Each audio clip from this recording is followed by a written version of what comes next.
What's up, everybody? Welcome to the Pick Six Podcast, CBS Sports Daily NFL Podcast. I'm Will Brinson.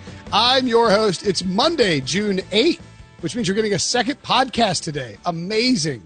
This podcast will cover the Franchise Five AFC. The Franchise Five, for those that don't know, is our repurposed, recycled Mount Rushmore thing. Because Mount Rushmore is four dudes on the mountain, the best four in the franchise history. But we did a quarterback, a coach, and then three non-quarterbacks, position players. So it's a bit, perplexing for the Packers, who have three Hall of Fame quarterbacks, and a bit problematic for a team like the Buccaneers that have no Hall of Fame quarterbacks, unless you count Tom Brady, who I used. You can listen to the NFC one from last week in the feed. Make sure to download, subscribe, rate, and review. Thank you to everyone for your kind comments on the Drew Brees podcast that we did. I thought it was informative and a frank discussion, as Ryan Wilson pointed out. To those that felt the need to leave single-star, too political reviews on the podcast, you sort of knew what you were getting. So why did you have to listen? But thanks for the review anyway. I didn't see that coming at all. By the way, we're on YouTube now, a separate Pick Six Podcast YouTube feed with all of our content. We will have video shows on there as well. Subscribe. Eventually you can search for it, but just right now, the easiest way to do is to go to the twitter.com/pick6pod, and that you should be able to find it there, or in the Facebook group, search for Pick Six Podcast on Facebook. Today's show, we have, by the way, the AFC and NFC East, all 32s in the feed. You can go back and listen to them. Those are pretty much evergreen, barring a Dak Prescott signing. And we will have the AFC and NFC North this week. It's a team-by-team breakdown, very specific and concentrated, to take a deep dive into each NFL team over the course of the month of June. After the break, after we do the full Franchise Five for the AFC, it'll be a little Breech on Breech action. John Breech bringing on his father, Jim Breech, to discuss the Bengals Franchise Five separately. So we won't be talking about them. And then tomorrow morning, on Tuesday morning, you can check out the all 32 discussion for the Bengals. So you'll get a historical breakdown of the Bengals, of the Breeches. And then tomorrow morning, you'll get or Tuesday morning, you will get a full state of the Bengals as it were. So two Breech podcasts. There's a decent chance that by this time next week, or maybe in 2 or 3 weeks, that there's just a Breech and Breech show. Would you listen to that, Ryan and Sean? Would you listen to the Breacher Report? Yeah. One of the few people happier than John Breech is Jim Breech. So that would at least perhaps brighten your day. By the way, you mentioned the comments, Brinson. We had a few on the iTunes feed. I don't know if Debo has this one planned for a mailbag later, but I'm going to bring it up now because it's probably one of the best comments we've gotten in terms of being spot on. Mikey 0143, awesome NFL podcast, great NFL content on a daily basis. Super friends make the show fun to listen to. He goes on, Brinson, for the love of God, stop interrupting when someone else is talking. Hey, now let's settle down. I'll give you this. You're consistent, and do that to the super friends and all your guests. Thank you, Mikey 0143, for preaching the truth. I like that, Ryan, we're on a very similar wavelength, because I was actually planning on saying the first thing today was actually going to be reading that review as well. So again, I don't care. I couldn't interrupt you there, actually. I was still a little slow in the draw. I was going to mention it as well. I don't know what tell us. What do you want me to say? Yeah, there's no solution. Yeah. I'm not going to stop interrupting people. That's your stick. All right. Let's get to the Franchise Five. So, again, the concept, as I mentioned off the top of the show, one quarterback, one coach, and three other players. Those three other players cannot be quarterbacks or coaches, which, whatever. You can read the articles on CBSSports.com. AFC East on Monday, AFC North on Tuesday, AFC South on Wednesday, and AFC West on Thursday. Again, sort of overloading the reader right now, but that's okay. It's 4 a day. It's a lot. You think the Bengals is getting read while the Steelers and Ravens are out there? I love the idea of Brinson not being down with reading 4 days in a row. Only Tuesday, Thursdays, and maybe Sundays. No, but you can spread it out over the course of the whole offseason. No, I know. That's my only point. So anyway, let's get down to business and talk about these. The AFC's most interesting ones. We touched on this one a little bit previously. Ryan, you mentioned the Steelers, and you tried to circumvent the rules, to shatter the rules, and to ram jam Terry Bradshaw and Ben Roethlisberger in there. It turned into an office-wide fiasco, and you were forced to issue a company-wide apology for not being willing to follow the rules. Yeah, the worst part is that Brian Diarda, one of our writers at CBSSports.com, who's also a Steelers homer like myself, was on vacation and had to scramble to fill in the holes when we had to unceremoniously cut Terry Bradshaw from the list, which sounds crazy. The man won 4 Super Bowls, and instead roll with Ben Roethlisberger as our quarterback on this team. Different era, different time. Clearly the Steelers relied on the run early in Big Ben's career, but then that team became much more – that offense anyway came much more about Big Ben's ability to throw the ball, whereas Terry Bradshaw leaned on the running game for much of his career. Obviously, Franco Harris was a big part of that. So we roll with Ben Roethlisberger for our guy. Chuck Noll was the head coach. That seemed like a slam dunk as well, even though both Bill Cowher and Mike Tomlin have been super successful coaches, and probably at other organizations, probably a number of them where either Cowher or Tomlin would have been the number one guy. Chuck Noll was it in Pittsburgh. Mean Joe Green, slam dunk. Troy Polamalu. I feel like that's a slam dunk, but you could argue there are other guys there. Rod Woodson got some votes. Jack Ham, of course. Were you trying to maximize the disrespect for our CBS colleagues? Like no Bill Cowher, no Bryant McFadden. I think BMAC's going to talk about the Steelers, and if he puts himself on the list, then I will apologize to BMAC. That would be so awesome. That would be. He's that like, would be. And that of would course, be, me. That would be better than the Tom Brady one for sure. And maybe, although Sean now has a defense for the Jay Cutler thing because Pro Football Reference tweeted out that Jay Cutler deserved to be on. What's the exact wording of it, Sean? No, it's PFF war. Jay Cutler was the leader, but it's also people don't understand that every quarterback who has started the most games is probably going to lead war in NFL just because you play quarterback. Wait, PFF like Sean's correct. They said that, or you're just citing the stat? No, Brian is yes. They did not defend my list. And I will say, Ryan, the good news about you not being able to put all those quarterbacks and all those coaches on the list is that people who read the article are definitely going to read the rules, so they won't tweet angrily at you about why you're leaving off these people. Nothing to worry about there. Did not happen with the Bears. Again, like that's the problem with this concept. And I mean, like, if we're going to – Jay Cutler ranks 22nd all-time on approximate value for Chicago Bears players. He's probably maybe the 25th best player in Bears history. Does that seem about right? I mean, maybe even lower if you're not doing positional value. Yeah, I mean, like, who's more important to the Bears, like Charles Tillman or Jay Cutler? I mean, Tillman was the better player. Right, exactly. For his position group, yeah, by far. Right. What about Matt Forte or Jay Cutler? I think Forte was a better running back than Cutler was a quarterback, but Forte has his approximate value is higher than Tillman. What about Cordell Stewart or Jay Cutler? Come on. He played with the Bears for a year.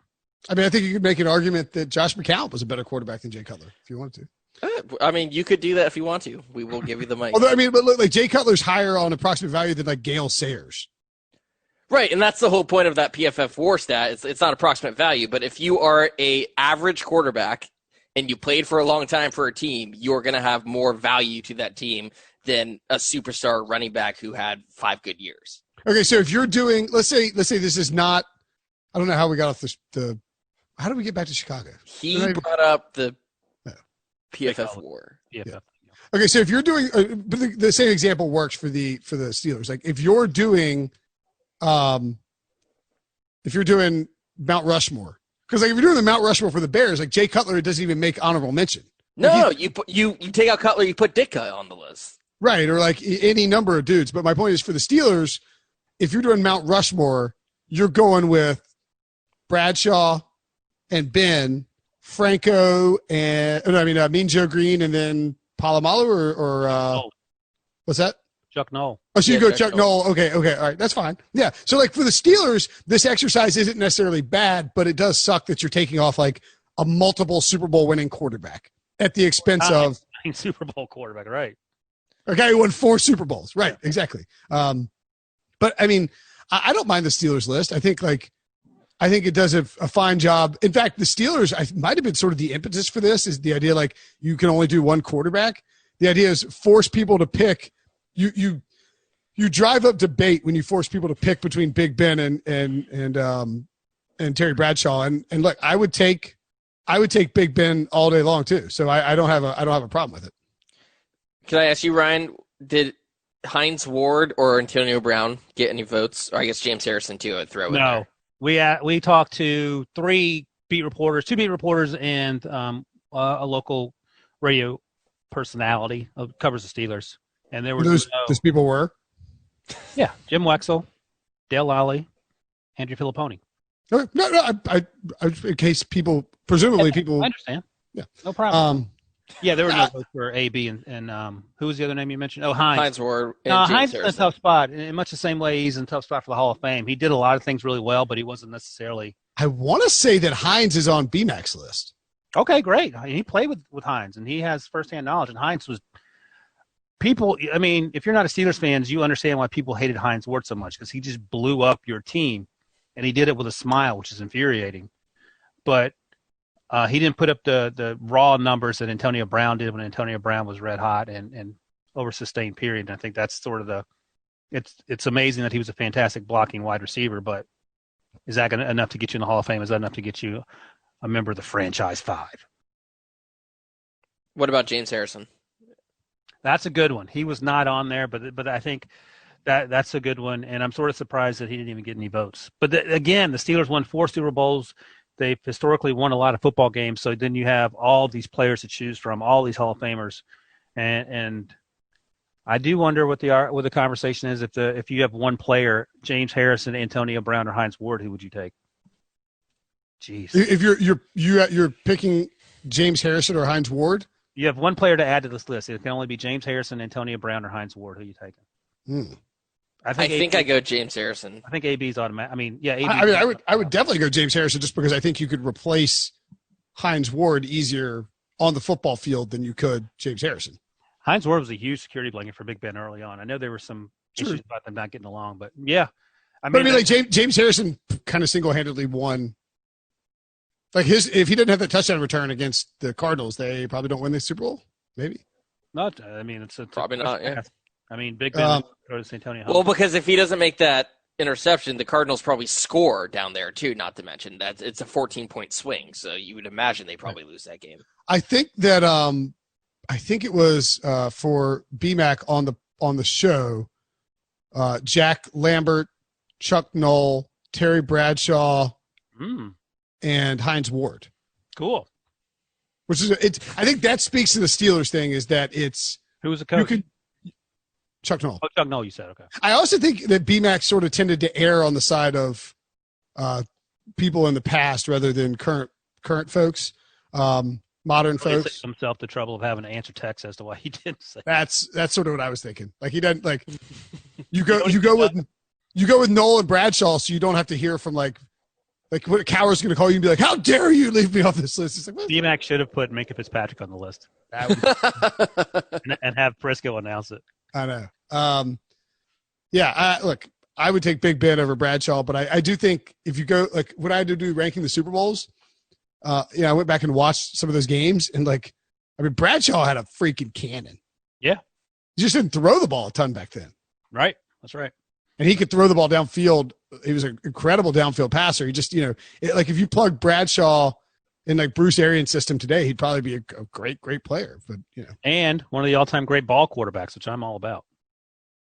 That's true. Who doesn't love a good bald quarterback? All right, Sean, you had a different AFC team you wanted to discuss, and that team is the San Diego / Los Angeles Chargers. Yeah, Debo, do we know who wrote this one? Just want to give proper credit. Find out shortly. Okay, I did not come up with this list. I actually think it's pretty good. Good Ryan question, though, by the way. Ask a question you have to be fairly confident Debo doesn't have the answer to directly in front of him to a guy who's muted on the podcast, and then let the silence speak for itself as Debo scrambles, face blushing, trying to figure out who wrote the Chargers piece. Great job. Preparation. Octan Fora wrote this one. JLC. Oh, okay. So he's got Don Coryell for the coach, Dan Fouts at quarterback, LaDainian Tomlinson, Junior Seau, and Lance Altworth. I wanted to bring up the Chargers specifically because Dan Fouts is over Phillip Rivers, and I have one more hypothetical player you could swap in for a position player. But first, I did want to get Brinson's take on Dan Fouts over Phillip Rivers. Yeah, well, actually finding out that La Canfora did it is particularly interesting because I know that JLC has been doing he has been putting an impetus on older players, or he feels like the older players deserve more consideration when you're talking about the franchise approach to it. And so I think when you're that's probably why you decided to go with Don Coryell over Mike McCoy. Because I thought that would get a laugh. That didn't even. I was like, wait a second, who is Mike McCoy? I get a little chuckle off Mike McCoy. No, I mean, but look, Dan Fouts is a Hall of Fame quarterback with an incredible resume who put up monster stats at a time when, teams weren't necessarily throwing the ball as much. Yeah, you were just talking about Terry Bradshaw having a strong arm and, rarely throwing the ball downfield. 1981, Dan Fouts had 4,800 passing yards. Yeah, he led the league in passing yards four consecutive seasons, led the league in passing touchdowns twice, led the league in passing completion percentage once, led the league in passing yards per game 6 times, led the league in net yards per attempt passing. Let's see, how many times is that? 2, 3, 4, 6.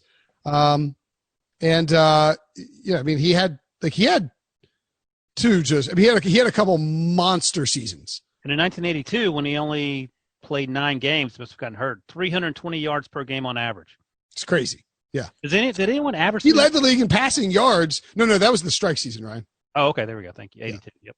So, Brinson, let me ask you this. So, Rivers' Chargers career is done. And say 10 years pass, we know what he did with the Chargers. Are you swapping Fouts for Rivers now that? Yeah, I mean, I would personally put Rivers ahead of Fouts now. And I think that in 5 years, when Rivers has presumably retired, Rivers will be – well, here's the thing. If you do a Mount Rushmore, they're both on there. So it's the same problem. Yeah, it's the same problem. It's a homeless man's version of the Steelers with Bradshaw and Roethlisberger. It is. Or outside of a soccer stadium. Well, I mean, I'm just saying, like these guys, Fouts and Rivers don't have any rings, and Big Ben and Bradshaw have 6, right? Yep. So to me, it is like if you're doing the Mount Rushmore and you can only pick 4 guys for the Chargers, I think it's obviously like LaDainian Tomlinson is the number 1 guy. It's probably that'd be tough though. You go Tomlinson, Seau, Fouts, and Rivers. Is that right? What'd you say? Yeah. Tomlinson, Seau, Fouts, and Rivers. Lance Allworth actually played. I watched Dan Fouts play when I was really young. Allworth was long gone by that point. I don't think their careers collapsed. What's the word I'm looking for? Crossed. Good Lord, I forgot how to talk. What was the word you just used? I know. We don't need to worry about it. It's like carafe or something. But anyway, I don't think I saw him play. So I don't have any real sense for how good he is other than looking at his PFR page. Well, yeah. I'm obviously in the same boat. And I was going to bring up Lance Allworth because I do wonder if you would consider putting Antonio Gates over him. Because, and again, different eras and whatnot, but even though Gates played tight end, if you compare their numbers, Gates actually has the far superior receiving numbers than Allworth. But I'm looking at Allworth's numbers. So he played from 62 to 72. So I wasn't even alive when he quit playing, which tells you how old he is. He had 1, 2, 3, 4, 5, 6, 7 straight 1,000+ receiving seasons, including 1,600 and 1,300 yards in back-to-back years in the 60s. That is bananas. But I still think Gates, yes, and obviously the eras are different, but I think what Gates did as a tight end and not a wide receiver also fits that same type of line of reasoning where Gates was putting up these monster numbers at a position group that doesn't normally put up those numbers. Well, I mean he's 7th all-time in touchdown catches.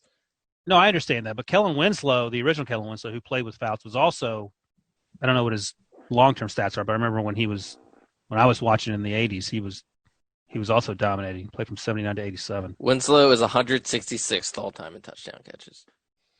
I also think when you sort of look at, I don't know, I mean, the Chargers had, they had a great run where they won their division 3 straight years from 79 to 81.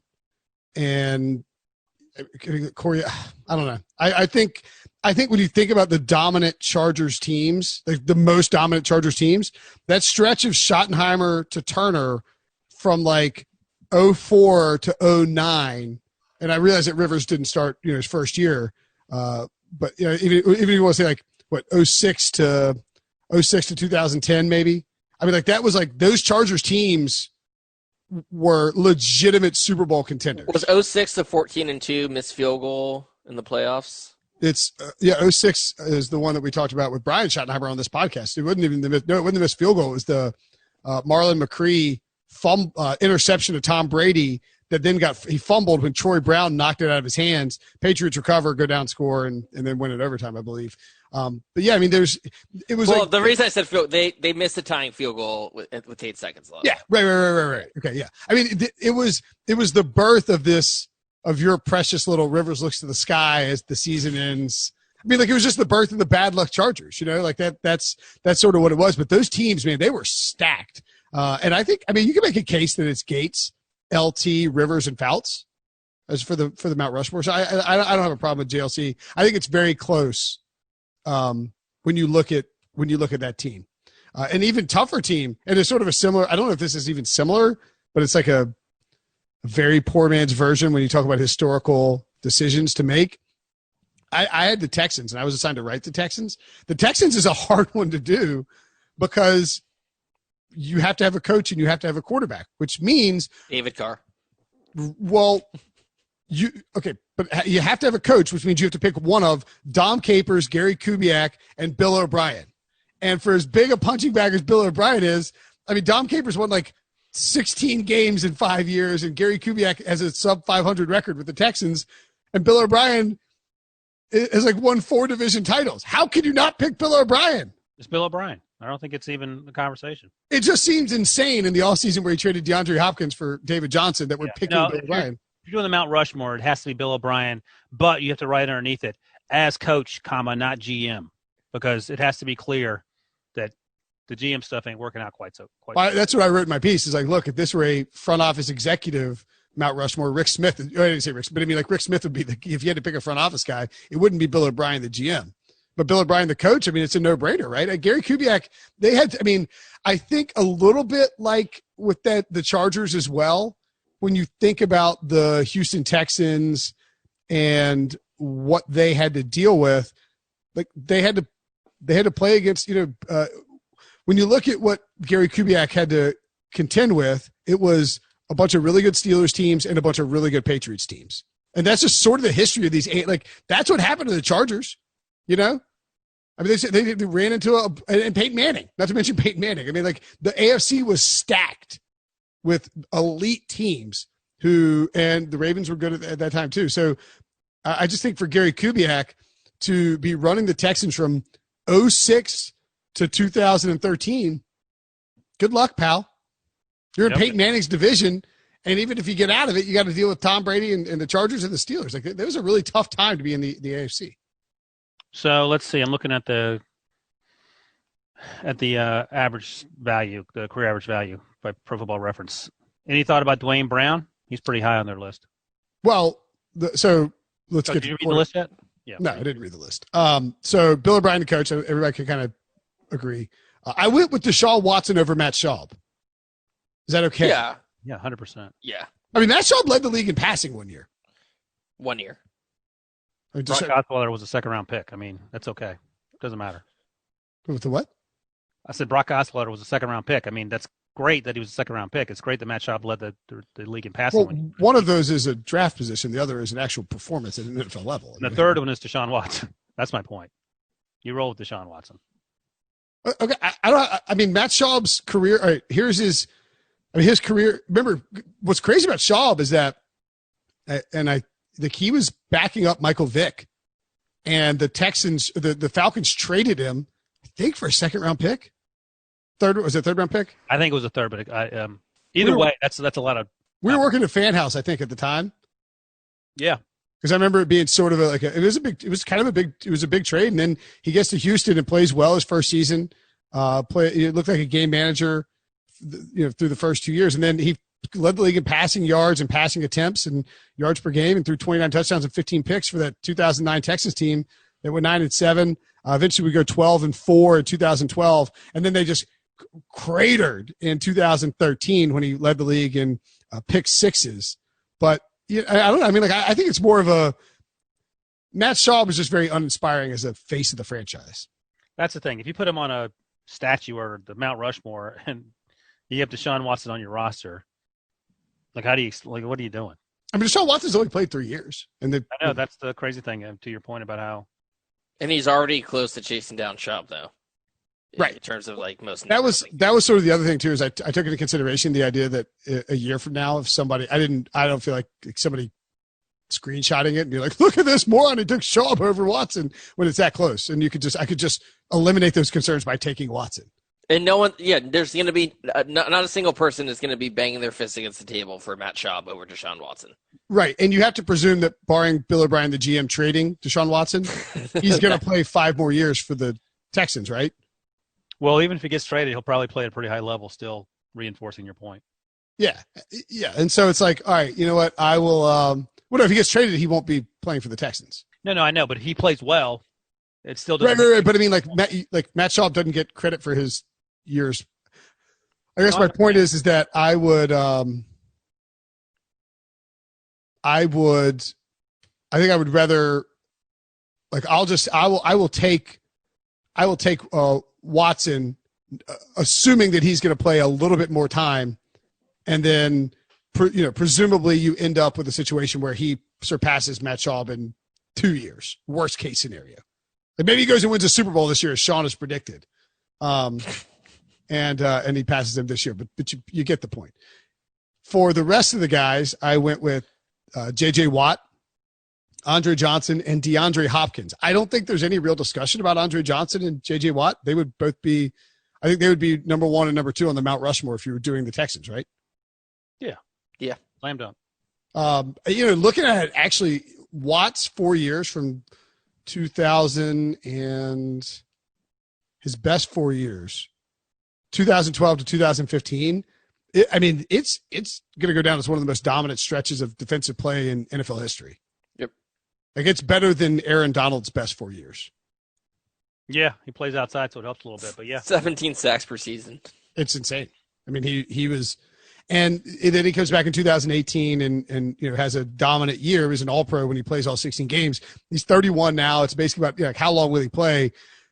But I think J.J. Watt's a Hall of Famer. I don't think that's probably a first ballot Hall of Famer. You know what's funny? There's some conversations on Steelers wish lists that J.J. Watt joins TJ and his brother Derek in Pittsburgh whenever his contract's up. Well, because it came out that JJ's not concerned about getting an extension because I think he's entering the final year, and that's what has sparked all these rumors now that he wants to go play in his final year in 2020? Yeah, that's why I think the rumors recently sprung up again. It's because he said, I'm not worried about it, and everyone is now interpreting that as I want to go to Pittsburgh and play with my brother. Or I understand that they're not going to extend me because I'm 31 years old, or I'll be 32. Exactly. You can't. I don't. Even if he comes out and blows up, I don't see how you can extend him. I think you almost have to let him go.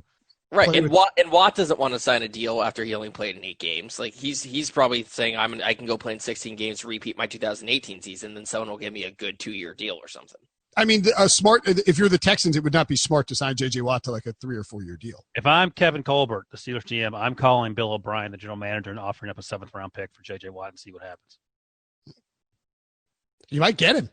James Conner for J.J. Watt. That's too much. Too much. I wouldn't give James Conner. Benny Snell. So yeah, those two guys. I think it would take a lot for J.J. Watt to be removed from the Houston Texans Mount Rushmore. I don't think they would need 5 guys to have Hall of Fame careers for the next 10 years in order to get J.J. Watt off this list. Right. Exactly. As well, DeAndre Hopkins. That's the Dewayne Brown thing. The question is like, would you rather have Dewayne Brown or DeAndre Hopkins? I think DeAndre, but again, no one gets excited over a left tackle. Even though I remember when he was drafted, a lot of I think at Virginia Tech, a lot of people weren't crazy. They didn't think he was the best left tackle or one of the best left tackles in the class, which just goes to show that it's hard to tell sometimes how college kids are going to turn out. And he obviously turned out to be really good. got his way out of Houston. Again, not a great look for Bill. Oh, yeah. No, that was the lead. It was like both the two guys under consideration were each traded for like mid-round draft picks by Bill O'Brien, who was also on this list. Yeah, it's a very weird list to make for the Houston Texans. You wouldn't give any consideration to Arian Foster, would you? Oh, that's interesting. That's a good one. That is a good one. He's not on this list because he was originally signed by. He was an undrafted free agent. Do you know what his career average value is? I guess is what I'm asking. Yeah, so the He's top seventh. here's you have it up to it's Andre Johnson, J.J. Watt, Dwayne Brown, Matt Schaub, Hopkins, Jonathan Joseph, Arian Foster, Chris Myers, Brian Cushing, Kareem Jackson, Whitney Merciless, Chester Pitts, Eric Winston, David Carr. That's the top. And Deshaun Watson is 21st. Behind Clowney. He'll pass Clowney this year. I'll tell you the one that I think would be personally disappointing because I didn't even consider him, Mario Williams. I knew you were going to say that. I'm surprised you didn't. Well, he only played 5 years for the Texans. Also, that was a year where they took Mario over Reggie Bush because everyone thought Reggie Bush was going to go to Houston, and they took Mario. And it wasn't a bad pick necessarily. Reggie Bush had a good career, not a great career, and I think Mario was the same thing. But I don't think either one of those guys lived up to their expectations of being first or second. Yeah, I think because of where Mario Williams was drafted, you can't put him on. He was a fine player, but he never, as Ryan said, lived up to the expectations that come with not just being the number one pick, but over a player like Reggie Bush, who I guess this was 2006. Yep. So I was 14, and I just remember not being able to understand why someone would be taking Reggie Bush with the first pick. And I remember my dad was trying to explain to me about running backs and all this. You know, it's funny? I was 14. I was just couldn't, because Reggie Bush was the best football player I had ever seen play, period. So your dad was anti-running backs early? That's what he. I don't know if he was anti-running backs, but he was telling me that he was just don't expect Reggie Bush to do what he did at USC at the NFL. That's just not going to happen. That was that was 14 years ago. I was working for Football Outsiders. I used to just do their quick blog posts, which is basically 3 or 4 lines, and you do 4 or 5 a day just to keep it updated. And I actually said, because at the time Adam Schefter was in NFL Network, and he said there's some conversations that Mario Williams, not Reggie Bush, might go first overall. I just wrote in one of those blog posts no one believes that. Everyone knows it's Reggie Bush. It's subterfuge, smokescreen season. And Adam Schefter actually emailed me and said, wait and see. This is exactly what will happen. Shut up. How have you never told that story? I know. Well, it was 2006, and NFL Network wasn't huge then. Adam Schefter wasn't at ESPN, and I hadn't thought of that in forever. I'll see if I can go find that email because I was like, all right, we'll see. Did you reply? I can't remember. I'm sure I said something. And that was very apologetic. I like that Ryan tells us all about the time Detzman blogged about his Steelers blog, and he doesn't tell us this. I forgot about that. Yeah. No, he's like, we'll see. To the effect of, we'll see. And he was right. Was his tone was it He wasn't hey, being pal, we'll see? Or was he Ryan, Colin, I appreciate you writing up my report. However, we'll see. You have to remember, this is before social media, so people aren't yelling and screaming at each other all the time. I think he was like, all right, smart guy, we'll see. But he wasn't being a jerk about it. Because, some numbnut wrote it on a Football Outsiders blog post. Right, but in 2005, 2006, there were 5 sites to read. Deadspin wasn't even a thing. If you could read ESPN Page 2 and Bill Simmons and all of this, but for the most part, you could read Heel Sock Steelers too. Heel Sock Steelers. Wait, did you write it on Heel Sock Steelers or did you write it on Football Outsiders?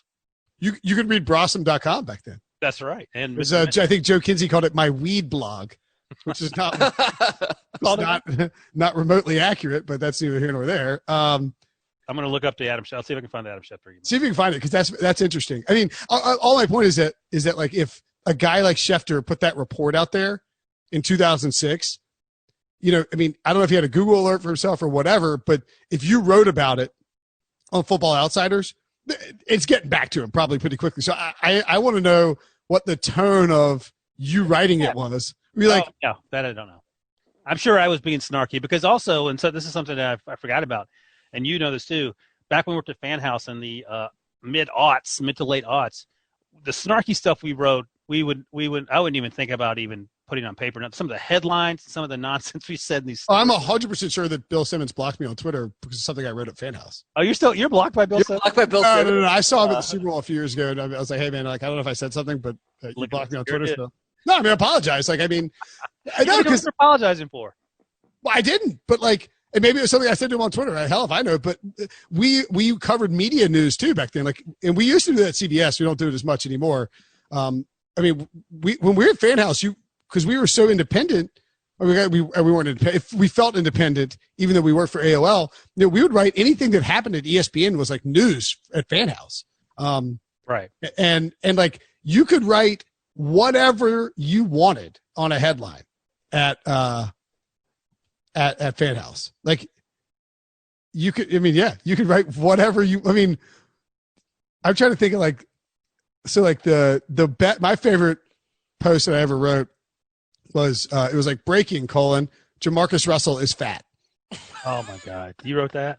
No, don't you remember? It was like somebody like reported it was like that, like they had found Jamarcus Russell, or like Jamarcus Russell had been spotted. He weighed up to 300 pounds. And I did a Photoshop in MS Paint of like a little round like black circle with a number on it and like two like stick leg, because the Raiders have black uniforms, Sean, and like little stick legs and like it looked like a little 300-pound man. I was like, we have obtained an exclusive photo of Jamarcus Russell like after the break, and I mean that was the stuff you could do back then. And yeah. I'm not saying it was good or bad, but you can have fun with it.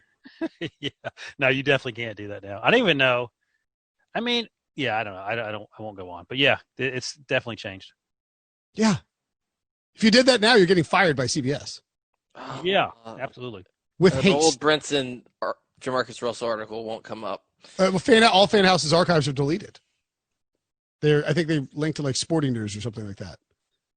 Anyway. Right, yeah. So that's the whole thing with that. We have the Breeches. John Breech would have been pretty good back in the day, right? He would have been would he have been snarky? I mean, I'm telling you, the stuff we would write was just so laced with sarcasm. You just can't do it. What is it, timemachine.org? I'll see if we can find it. Yeah, you can find some headlines. I need to go back and read some of the stuff I read. I wonder if I was just a terrible writer then. Probably. Go check out Back Porch. Yeah, they gave Ryan an entire section of the site to just run himself. Yeah, because they What was the site? It was part of AOL, part of Fan House called Back Porch. That's because they moved all the bloggers, quote unquote, out of the NFL, and they had to find places for it. They hired a bunch of like beat writers, yeah. and Jay Mariotti and all these other columnists when this guy took over as the managing editor. And so Ryan's like, look, man, whatever you're doing doesn't seem like it's working. Will you give me my own like subsection of the site? Me, Brinson, Steph Stradley, and Bacon, and MDS Walger, or I guess MDS had left for PFT at that point. But like, we'll all just go right on Back Porch for Fan House, and we did that. And it was I worked for Ryan. I use that term loosely. Work. Ryan was my boss. He would. What happened, Ryan? I remember. You won't believe I was super anal retentive about getting things out on time, and I think Brinson had a weekly gambling column. That's right. Just off memory, he never turned it in on time. Well, I mean, yeah, obviously. So this is why when you used to make our schedule and you'd get mad that Brinson didn't send them in a timely manner, this was just like PTSD for you. That's right. Well, at this point, I had started working a separate full-time. I was working a different full-time job, and Ryan had been moved over. I had turned down an AOL full-time offer, which seems insane then because I was trying to double dip. And at the time, it seemed insane. Well, it didn't. No, I was trying to double dip. No, I understand. But Yeah. I mean, I don't want to speak out of turn, but they were paying pretty well at that point. No, but I was like, hey, if you will match what I'm making from this company and what I make from you guys, The South Pierce one? All right, let's get it. I don't know what the hell. Diva's like, again, just can't stop these guys. We're going to take a break, and when we come back, John Breech and Jim Breech will tell you about the Bengals Franchise Five. Hey, it's Debo here with a quick note. The Breeches, John and Jim, recorded this portion of the podcast on Friday. Sadly, on Sunday, one of the players they mentioned, Ken Riley, passed away at the age of 72. And he really was one of the franchise's all-time bests. Riley played 15 seasons for Cincy as a defensive back and had 65 career interceptions, a team record to this day. Condolences to his family. I don't trust Brinson and noted Steelers fan / Bengals hater Ryan Wilson to talk about the Bengals Franchise Five. So I'm going to do it by myself without them. Well, not by myself, because I have brought on my dad, who is the perfect guy to talk about the Bengals Franchise Five, because not only is the team's all-time leading scorer, but he played with nearly every person on this list. So nobody knows the Bengals franchise better than him. Dad, thanks for coming on and talking about the Franchise Five with me. Thanks, John. Happy to do it. It's kind of exciting. I always enjoy talking about the Bengals and some of the great players that played there. Yeah, and let me say real quick that so the rules of the Franchise Five, if you have listened to a Franchise Five podcast, are we have one coach, one quarterback, and 3 other players who are not quarterbacks. And with the Bengals, our final list was Paul Brown at coach, Anthony Munoz, Ken Anderson, Shad Johnson, and Isaac Curtis. And before I get to that, my dad's list, the panel that helped me put this list together consisted of my dad, Dave Lapham, who is the Bengals color guy and has been with the Bengals radio network since 1986, played for the team for 10 seasons. He has been with the team for 44 to 52 years. And then our third person on the panel was Jeff Hobson. We love him over at Bengals.com. He has been there since 2000. I think he's the only senior writer at Bengals.com that they have ever had. And before that, he covered the team for 7 years in the 1990s. So that is 27 years of covering the Bengals from Hobson. And then obviously my dad, 13 years in Cincinnati. And like I said, he played with Anthony Munoz, with Ken Anderson, with Isaac Curtis, 3 of the 4 guys on this list. And Paul Brown was the general manager / president / owner of the team, for your entire tenure, except for the 92 season. So let's start with Paul Brown, because, it seemed like it was a no-brainer. He was unanimous. It had to be, right? Yeah, Paul Brown, if you look at the way the NFL is structured today, the way it's run from the organization's top all the way down to the way teams have team meetings and go through film study and have playbooks and take notes and, wearing a face mask or going to a movie the night before a game, all these things and more. And even putting transmitters in helmets in the 1950s to tell your quarterback the play. That was Paul Brown. He was so far ahead of everybody else, full-time coaches. Nobody else had that. So Paul Brown is what the NFL is today. And the person that's best at describing that is probably Bill Belichick. He just loves Paul Brown and what he brought to what the NFL is. And that's been him. And that's why they go into the All-American Football Conference in the late 40s. And then they merged, a few teams merged into the NFL. And the first year the Browns played, they win the NFL title. And that's partly because of the things that Paul Brown had put into place. And they could come in and beat the New York Giants, but they come into the NFL and beat the teams just because the way he prepared teams. And he's unbelievable. He's unbelievable innovative-wise for the league. Yeah, and people remember leather helmets. Well, the reason they have face masks now, Paul Brown. Playbooks, Paul Brown. My dad mentioned a few things.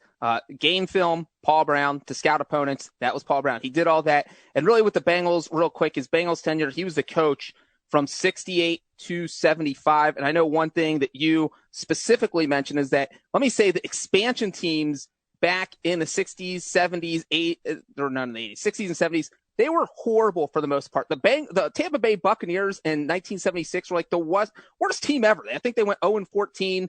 The New Orleans Saints, they were an expansion team in the late 60s. They were horrible until the 80s, and even then they were below average. Then you had the Bengals, who came in the league in 1968, and they were in the playoffs by 1970. That was unheard of. That was an NFL record at the time. So he turned it around so quickly. And like you said, Dad, it's because of these things that he came up with.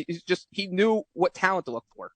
He did. And, it's interesting because you drafted your draft for the franchise, for the expansion team was the cast-off players from the other teams.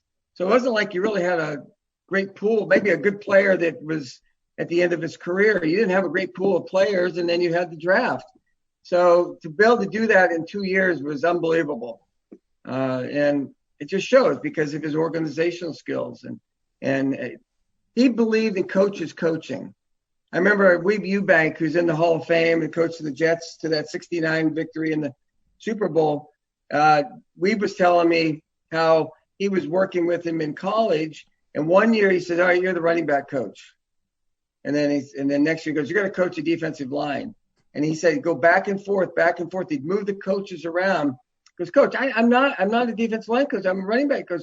No, you're going to be a defensive line coach. Then you're going to be a wide receiver coach. Then you're going to be a defensive back coach. He said what he was trying to do was allow us to learn every aspect of both sides of the football so there'd be no question that we knew what was going on our team and we could coach any aspect that we had to. So that way you could let your coaches coach, but you could also oversee what they were doing. And if they were doing something that you could help them with, you were able to do that. So I thought it was pretty amazing at the time because they didn't have huge coaching staffs like they have now. So you got a lot of coaching done, and Weeb obviously did pretty well with it. Yeah, and since you brought up Weeb Eubank, I would be remiss if I did not mention that both Weeb Eubank and Paul Brown went to Miami of Ohio, represent, and that is the cradle of coaches. And right now we have two NFL coaches who went to Miami of Ohio: John Harbaugh of the Ravens, Sean McVay of the Los Angeles Rams. So it's we've been. Who you knew at Miami? Yeah, exactly. Sean and I were there at the same time, and that's so they keep producing coaches. But let's get back to the Franchise Five real quick. Now let's go to the first two players because these two were unanimous between you, Hobson, and Lapham. We didn't get any difference till a little bit later on. Anthony Munoz, Ken Anderson. You played with both. I'll just let you have the floor here. You can talk about whatever you want about both of them. I'll start with Anthony because that's easy. The greatest offensive lineman, the greatest tackle to ever play the game. That was an easy one. His athletic ability was just crazy. His balance. I don't think I ever saw him off balance the whole time I ever played. And what a technician. He worked so hard on his technique. I mean, these guys would be out half hour, 45 minutes before every practice working on their technique with Jimmy McNally. And literally, they would you put the team up on the chalkboard, the defensive team. They go up and just erase Anthony's guy and say, all right, we don't have to worry about this guy. And then they would game plan the rest of the way. So I don't think you realize how good he was until he wasn't there. And then you realize how difficult it was, but he made it look so easy. Just unbelievable and unbelievable preparation just in every aspect of the game. He was just a consummate professional and ability-wise better than anybody else. And real quick, I'll say on Munoz, he was named first-team All-Pro 9 times. That is the second most in NFL history behind only Jerry Rice and Jim Otto. He played in both Super Bowls, as did my dad. And while Munoz was on the field during the entire decade of the 1980s, 80 to 89, the Bengals offense ranked in the top 4 in total yards 6 times out of 10 seasons, and the top 4 in points scored 6 times out of 10 seasons. So it was a dominant offense whenever Munoz was on the field. And now we can flip to Ken Anderson. And Munoz is the only Hall of Famer in Bengals history who played his entire career with the Bengals or most of his career with the Bengals. Of course, that number should probably be 2 because I think a lot of people think Ken Anderson should be in the Hall of Fame. And he was the quarterback on our Franchise Five. He got the nod over Boomer Esiason. Esiason obviously won 1988 NFL MVP and did a fantastic job. But we gave it to Kenny because he was there longer and arguably should be a Hall of Famer. I agree. It's kind of interesting. Ken Anderson came along with Bill Walsh, and Bill Walsh was trying to devise this offense prior to Kenny being there for one of the quarterbacks that struggled to get the ball down the field. So he wanted to do something that was quick, and so it almost became like a long handoff. And the West Coast offense kind of was born. And if you were Joe Montana or Steve Young or anybody else in San Francisco in the 80s, you watched film of Kenny Anderson teaching the West Coast offense. That's how much Bill Walsh thought of Kenny Anderson, that his guys in the 80s, these great quarterbacks they had learned from Ken Anderson film and what he had done, and then watching him on an actual game film, but also practice film. So Kenny, it's two different periods. For the majority of the time, we ran the ball a lot. They started to open the offense up a little bit more after 79 when they got away from the bump rule, the 5-yard bump rule. You can only do it 5 yards. That's really when the passing game opened up a lot. But Kenny in the 70s, Pittsburgh Steelers defenses in the 70s were unbelievable. The 4 Super Bowls, and those defenses were amazing. And yet Kenny's passer rating against those Steeler teams was probably 25 points higher than the league average against Pittsburgh. And if you ask guys on the Steelers if he should be in the Hall of Fame, they'd say absolutely. He just and the Bengals always played the Steelers pretty tough, and part of it was because Kenny was able to keep them in the game offensively, which most teams couldn't stay with them because they couldn't score against them because their defense was so good. So Kenny, is the only player to have consecutive years leading the league in passing in 2 different decades. He did. He's the only one to do it back-to-back 2 different times. There's so many things that he's done. He's the highest rated passer that isn't in. There's so many guys in that you look at their stats and you think, I don't get it. Eras are different. Kenny transcended 2 70s and the 80s, and there were 2 completely different. Run the ball a lot in the 70s, throw the ball a little bit more in the 80s. But I think he was great in all of them. And MVP in our 81 Super Bowl year. Kind of interestingly, he almost didn't even get to start in the second game. We played the first game against Seattle. He threw 3 interceptions in the first quarter. They bench him, bring in Turk Schoner. Turk Schoner leads us back to a victory. I think we end up winning 27-24. And Forrest Gray is going to start Turk Schoner the next week. Kenny goes in and has a sit down with Forrest. And Forrest says, all right, I'll give you one more week. We go to New York Jets. We get down 14-0, not because Kenny threw interceptions. We end up coming back, winning the game 31-28. He goes on and wins the MVP, has a phenomenal year. And it was only because, Forrest was relented and said, yeah, you can we'll give you one more week. Otherwise, Turk might have been the guy trying to take us to the Super Bowl. That's the inside information you only get on this podcast. The NFL MVP of 1981 almost got benched after week 1. That is insanity. I don't think I ever knew that.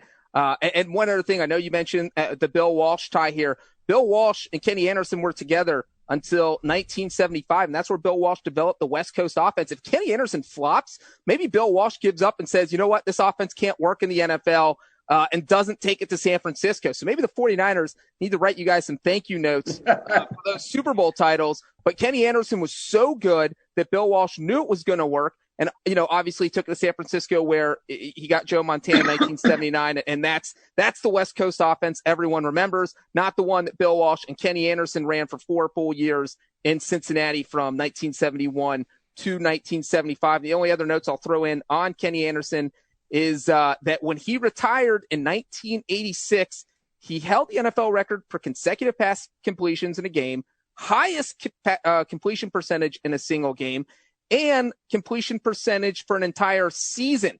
He completed 70.6% of his passes in 1982.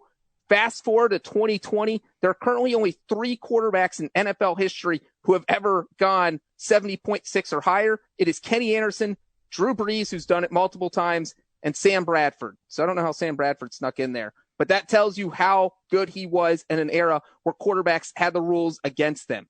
And he set the Super Bowl record for completion percentage in Super Bowl 16. That has since been passed. It's now the 7th highest. 10 yards too. In the game. So he has been, he's got a strong argument versus the quarterbacks of his era who got in. He has similar or better numbers than most of them. So right. What he doesn't have is a Super Bowl title, and that is probably a sensitive topic. I have a problem when they put so much emphasis on having titles because you're one guy. You can't play defense. There's only one part of the game. So it's a team game. It's such a team game that I feel bad for those guys that are frowned upon because they didn't win a title. But it's a whole team. The team's got to do it, and we should have won that game in Super Bowl 16, but unfortunately the 49ers were able to made the plays and we didn't. And then, all right, we'll move on from Kenny, and we'll go to the last two just quickly because they weren't unanimous. This is where we got into some debate. But Chad Johnson, I think the feeling here was that he kind of lifted the team out of the dark ages. You look from 1991 to 2000, the Bengals, that's the lost decade. Nobody wants to remember it. If you're, that is where you just erase it from the record book. And if you're a Bengals fan, you don't think about it. And so they didn't. The franchise was a disaster. Then in 2001, you draft Chad Johnson, and all of a sudden he's that spark that kind of lighted, what the team became from 2001 to 2010.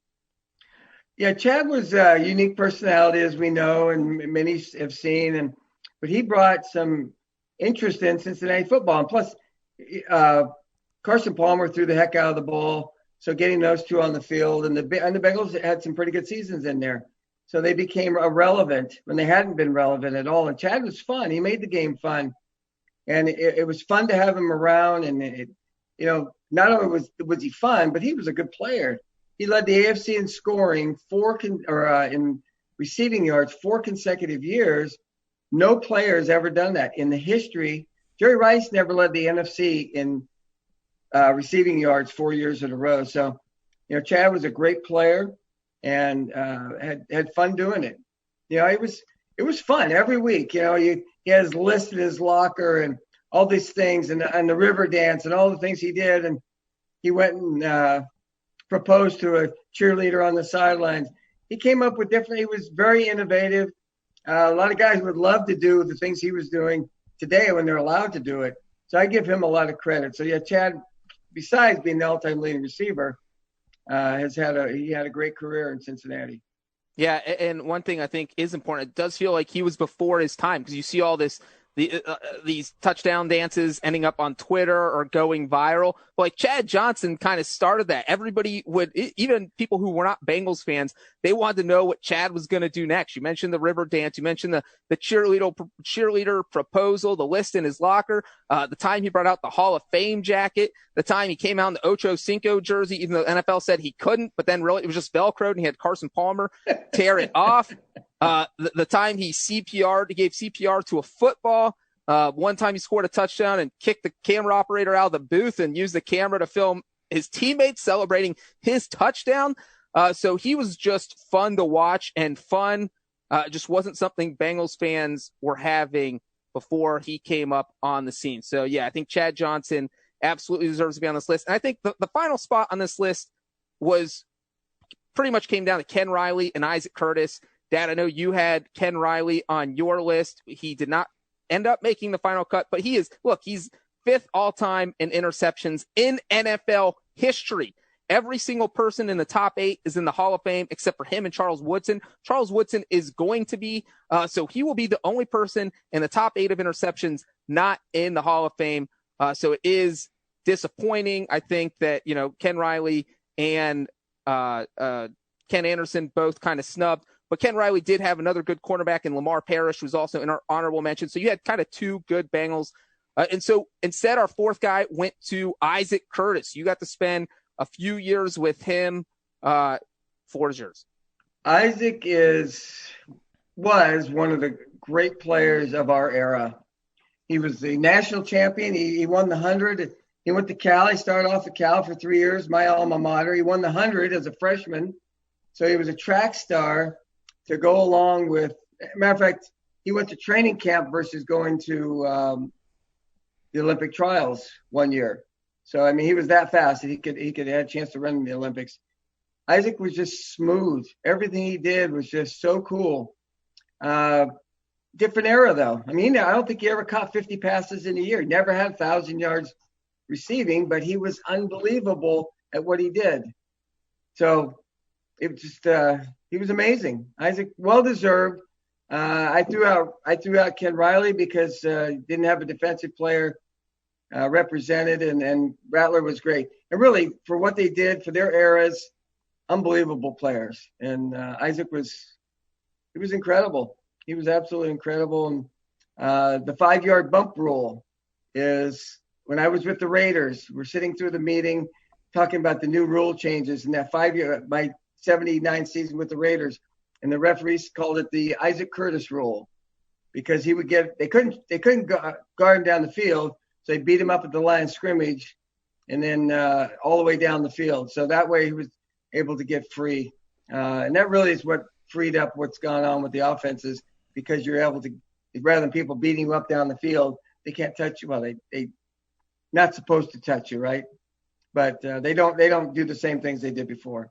Yeah, and I think that is a big reason he's on the list because, part of making these lists is what kind of impact to these people. We talked about the Ken Anderson, Bill Walsh dynamic, that maybe the West Coast offense doesn't exist. But with Isaac Curtis, it was the 5-yard bump rule, the Isaac Curtis rule. Look, before Isaac Curtis, the cornerbacks could just tackle the receiver and nothing was called. There's no holding penalty. There's no pass interference. The Bengals went to the playoffs, I think, in 1973, Curtis's rookie year. He was tearing it up. No one could stop him. He ended up 1 catch for 9 yards. Dolphins were tackling him all over the place. Paul Brown got irate, said the rules had to change, and that is why they changed the 5-yard bump rule happened. So Isaac Curtis is a big reason why modern receivers have the freedom they do now. And that is our list. Boomer Esiason was our first quarterback off who didn't make the cut. I mentioned that Marvin Lewis, first coach off who didn't make the cut. And Dad, I appreciate you talking to me with the Franchise Five. You are going to join me tomorrow, Tuesday morning, and we are going to do our All 32 on the Bengals. So look forward to talking to you then, and thanks for joining me now. That's awesome. Thanks, John.